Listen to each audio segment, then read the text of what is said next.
Bienvenidos, compañeris. Después del video sobre Marifer Centeno y la controversia con la grafología, me quedó rodando una duda bastante seria: su historia con la epilepsia. Pero yo me empecé a desmayar cuando yo tenía 8 años y medio y ahí me detectan epilepsia. Tomé Tegretol, o sea, benzodiazepinas durante muchos años hasta que conocí a Carlos y las dejé de un día a otro, lo cual estuvo mal. Pero pues todos mis estudios han salido perfectos.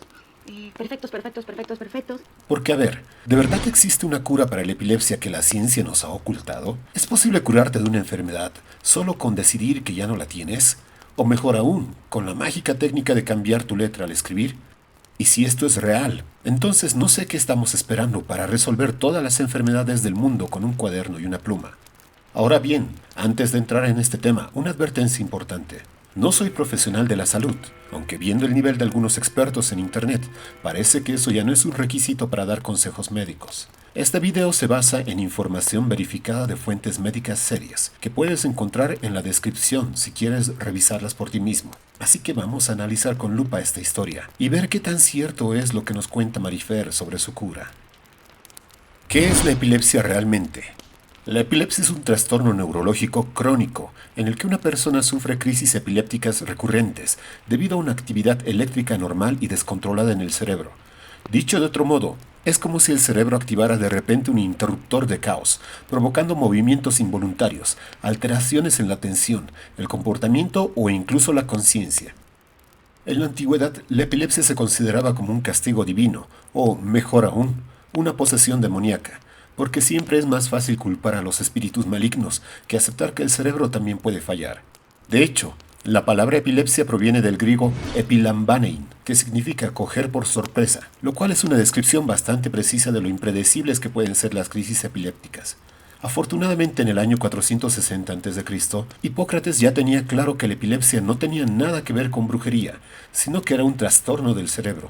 Mucho más tarde, en 1873, el neurólogo John Hawkins Jackson describió la epilepsia como una descarga súbita y excesiva de las células cerebrales. Y en 1929, Hans Berger logró registrar por primera vez la actividad eléctrica del cerebro con un electroencefalograma, lo que permitió estudiar la epilepsia con más precisión. Hoy sabemos que la epilepsia se debe a descargas eléctricas anormales en el cerebro. Dependiendo de la zona afectada, los síntomas pueden variar mucho. La Liga Internacional contra la Epilepsia clasifica las crisis en focales o parciales. Afectan solo una parte del cerebro y pueden causar movimientos involuntarios, cambios sensoriales o pérdida parcial de la conciencia. Generalizadas. La actividad eléctrica anormal se extiende por todo el cerebro, provocando desde ausencias breves hasta convulsiones tónico-clónicas más severas. Pero aquí viene lo importante. La epilepsia es tratable, pero actualmente no tiene cura. Existen medicamentos antiepilépticos que pueden controlar las crisis si se toman de forma regular, pero solo un neurólogo puede determinar el tratamiento adecuado según el tipo de epilepsia y la condición de cada paciente. Se estima que alrededor del 1% de la población mundial tiene epilepsia. No es contagiosa ni está relacionada con discapacidad intelectual como se creía antes. De hecho, muchas personas con epilepsia han logrado cosas increíbles, entre ellas Isaac Newton, Beethoven, Dostoyevsky y Van Gogh. Así que si alguna vez escuchaste que la epilepsia es una limitación para lograr grandes cosas, esos nombres te demuestran lo contrario. ¿Qué sabemos de la epilepsia de Marifer Centeno? Según sus propios relatos en distintos videos, Marifer Centeno comenzó a experimentar episodios epilépticos a los 8 años, poco después del divorcio de sus padres. Describe estos episodios como desmayos repentinos y menciona que tomó Tegretol hasta 4 veces al día para controlarlos. A los 8 años y medio empecé a tener desmayos, que descubrieron que era epilepsia, y la gente a la fecha le asusta mucho con la palabra epilepsia. Sí, claro. Antes de que me la detectaran, hace muchísimos años, se utilizaba el gran mal y el pequeño mal. El mío sería un pequeño mal. Hay dos tipos de crisis, las tónicas y las atónicas. Las tónicas la gente se mueve. La que a mí me daba era tónica porque yo nada más me desmayaba. Como que te ibas, como que perdía tono. Te soltabas. Por la manera en que ella misma ha descrito sus síntomas, es posible que haya padecido crisis de ausencia, también conocidas como crisis petit mal. Este tipo de epilepsia generalizada se caracteriza por episodios breves de desconexión del entorno. Dichas crisis tienen un inicio y fin abrupto, duran solo unos segundos y pueden manifestarse como una mirada fija, parpadeos rápidos o una pausa repentina en la actividad que la persona estaba realizando. Este tipo de crisis suele aparecer entre los 4 y 14 años y es más común en la infancia. Si no se trata adecuadamente, el niño puede llegar a tener cientos de crisis al día, lo que puede afectar su rendimiento escolar y su desarrollo social.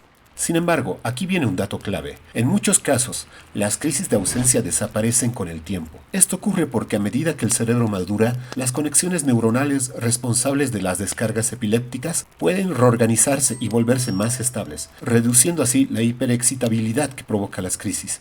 En términos médicos, se cree que esto está relacionado con la maduración de los circuitos neuronales del tálamo y la corteza cerebral, áreas clave en la generación de esta actividad eléctrica anómala. De hecho, los estudios indican que aproximadamente un 65 a 75% de los niños con epilepsia de ausencia infantil dejan de tener las crisis al llegar a la adolescencia. Pero ojo, esto no significa que todos los casos se resuelvan espontáneamente. En algunos pacientes, la epilepsia puede persistir o evolucionar a otros tipos de crisis en la adultez, lo que requiere seguimiento médico y ajustes en el tratamiento. Y aquí viene la parte más importante. La remisión espontánea de la epilepsia infantil no significa que alguien haya encontrado una cura mágica o alternativa. No es cuestión de voluntad, fe o cambiar la forma de escribir, sino un proceso documentado en la literatura médica que depende de factores como la genética, la respuesta al tratamiento y la evolución del sistema nervioso con la edad.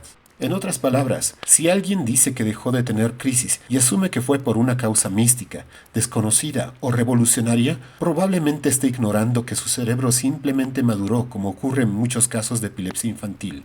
Empecé a escribir diferente y no me he vuelto a desmayar ni una sola vez. Hubo una nueva comunicación entre neuronas, hubo una nueva información, hubo un cambio del cerebro de las manos al cerebro. Yo empecé a pensar diferente, me empecé a sentir diferente, empecé a vivir diferente. La grafoterapia que curó a Marifer.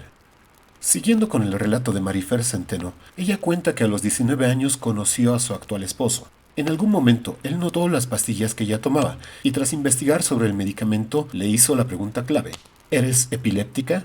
Según Marifer, esta pregunta la llevó a una profunda reflexión sobre su identidad.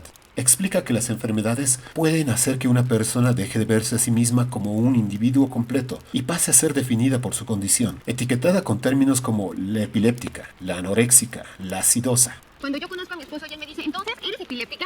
Cuando él me dice la palabra epiléptica y me lo hace en forma de pregunta, me cae el 20 de que no, yo no soy epiléptica. A veces las enfermedades nos cambian el nombre de Marifer a la epiléptica, a la anoréxica, a la acidosa y la enfermedad se convierte en tu apellido y en tu nombre propio. Si bien es cierto que algunas personas pueden sentirse reducidas a su enfermedad en ciertos entornos, la idea de que todos los pacientes con enfermedades crónicas son etiquetadas de esta manera es, por lo menos, una generalización exagerada.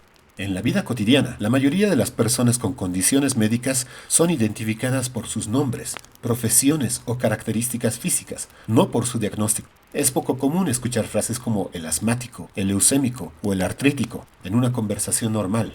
Por poner mi ejemplo personal, yo tengo artritis, algo evidente si ves mis manos, y jamás he escuchado que alguien se refiera a mí como el reumático, el artrítico. En realidad, lo más común es que las personas usen referencias físicas o de personalidad. El chico alto, la chica de cabello rizado, el hombre de gafas. Etiquetar a alguien solo por su enfermedad no es un comportamiento socialmente generalizado. Pero volviendo a Marifer, según su relato, decidió que la enfermedad no la definiría y tomó dos medidas radicales. Abandonó su medicación por completo, modificó algunos rasgos de su escritura. A partir de ese momento, según ella, por haber creado nuevas sinapsis y por la neuroplasticidad, nunca más tuvo un desmayo y todos los estudios médicos que le realizaron mostraron resultados normales. Aquí es donde entramos en un terreno delicado. La afirmación de que la grafoterapia, un método sin respaldo científico, puede curar una enfermedad neurológica como la epilepsia es cuando menos problemática. Hay muchas razones médicas por las cuales una persona con epilepsia puede dejar de experimentar síntomas, pero modificar la caligrafía no está en la lista de tratamientos avalados por la ciencia. Como mencionamos antes, la epilepsia infantil, en algunos casos, remite de manera natural con la edad. Algunos tipos de epilepsia, incluidas las crisis de ausencia, pueden desaparecer en la adolescencia debido a la maduración del cerebro, pero esto no significa que la persona haya encontrado una cura mágica, sino que responde a un proceso natural en ciertos tipos de epilepsia infantil. Afirmar que cambiar la forma de escribir puede curar una enfermedad neurológica grave es irresponsable y potencialmente peligroso, especialmente porque puede inducir a personas con epilepsia a abandonar su tratamiento médico basado en evidencia. Y si hay algo grave que la historia de la medicina nos ha enseñado, es que las consecuencias de este tipo de decisiones pueden ser fatales. Pero ¿qué tan cierto es que Marifer curó su epilepsia? Si seguimos analizando los relatos de Marifer, encontramos una contradicción importante en su afirmación de que nunca más tuvo un desmayo después de dejar la medicación y modificar su escritura. En al menos 3 ocasiones distintas, ella ha mencionado haber sufrido episodios de desmayo posteriormente. Sin embargo, en estos casos no los atribuye a la epilepsia, sino a otros factores como automedicación. ¿Qué hay contigo? ¿Qué tema? Porque te vimos desmayarte y pues asustaste y tan joven. Cuando me rompí la boca, ¿no? Ah, sí, me rompí, les voy a mandar la foto, es una joya. Me rompí la boca, me rompí un diente de aquí, un pedazo de diente, otro pedazo aquí. Este que estaba chueco se enderezó del golpe. Una belleza. Bueno, pero eso fue porque tomé antihistamínicos que no debería tomar, me tomé 3. Consecuencias del COVID-19. Eso. La estoy entrevistando para mi podcast de repente. Y entonces es un hombre así. Ay, espérame, es que me siento mal. ¿La podemos hacer después de la entrevista? No. A ver, te llevo a tu casa, ¿qué hago? Ajá, No, ahí está mucho, bien por mí, no. Más. Y dije, no vayas a colgar el gafete aquí, ¿lo que hago? No, es que eso fue porque venía del COVID. Aquí hay algo curioso. Si los desmayos ocurrieron antes, era epilepsia. Si ocurrieron después, mágicamente ya no lo eran. Es una interesante selección de datos. Ahora bien, es cierto que no todos los desmayos están relacionados con la epilepsia, pero si estos episodios siguen ocurriendo, quizás sería buena idea descartar cualquier problema neurológico en lugar de confiar en la caligrafía sanadora. Hay muchas razones médicas por las que alguien puede desmayarse: hipoglucemia, problemas cardiovasculares o una crisis de ansiedad. Por el bien de Marifer, esperemos que sí esté recibiendo seguimiento médico y no esté dejando su salud en manos de un método sin evidencia científica. Como ya mencionamos, algunas epilepsias infantiles remiten con la edad, pero hay casos en los que la condición persiste o incluso evoluciona, requiriendo medicación de por vida para controlar las convulsiones. Además, hay un riesgo importante a considerar. Ciertos tipos de crisis epilépticas pueden progresar con el tiempo y derivar en convulsiones tónico-clónicas generalizadas, que son más severas y que pueden poner en riesgo la vida si no se manejan adecuadamente. Por todo esto, es fundamental que el manejo de la epilepsia sea supervisado por un neurólogo y no por la inclinación de las letras en un papel. ¿Por qué es peligroso creer en esto? La historia del milagro de Marifer no es solo un relato personal, sino el pilar sobre el cual construye sus grafoterapias. Yo no me atrevería a hablar de este tema si no fuera porque yo lo viví. Toda mi vida he sido grafóloga, es mi manera de entender el mundo. Pero la grafoterapia yo la hice por primera vez y la hice en mí. Como ella misma ha afirmado, no se atrevería a hablar de grafoterapia si no lo hubiera probado en ella misma. El problema es que este tipo de afirmaciones pueden llevar a muchas personas a abandonar tratamientos médicos efectivos, confiando en soluciones sin base científica. De hecho, según un estudio de la Asociación para Proteger al Enfermo de Terapias Pseudocientíficas, en España mueren aproximadamente 1.500 personas al año por haber sustituido sus tratamientos médicos con pseudoterapias o terapias alternativas. Y aquí hay que ser claros. Algunas prácticas pueden complementar un tratamiento médico, como una dieta equilibrada o ciertos hábitos saludables, pero en ningún caso pueden sustituir la atención médica adecuada. Por ejemplo, en mi caso, hay alimentos que ayudan a reducir la inflamación de mis articulaciones, pero jamás podría depender solo de eso para tratar mi condición. Si alguien me dijera que cambiando la forma en la que escribo la letra A voy a curarme, le pediría que cambie la forma en la que escribe la palabra delirio. Entre estas pseudoterapias se encuentran varias de las que ya hemos analizado en videos anteriores, como medicina cuántica, sanación bioenergética y grafoterapias.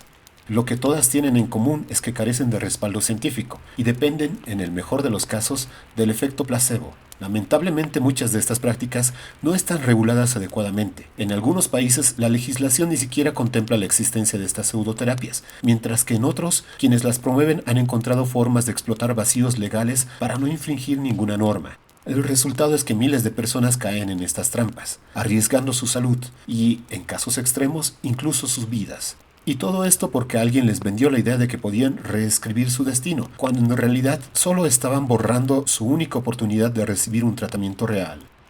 Es natural que recomendemos a los demás los remedios o tratamientos que en algún momento nos funcionaron. Sin embargo, no existen soluciones universales, y mucho menos cuando hablamos de enfermedades serias.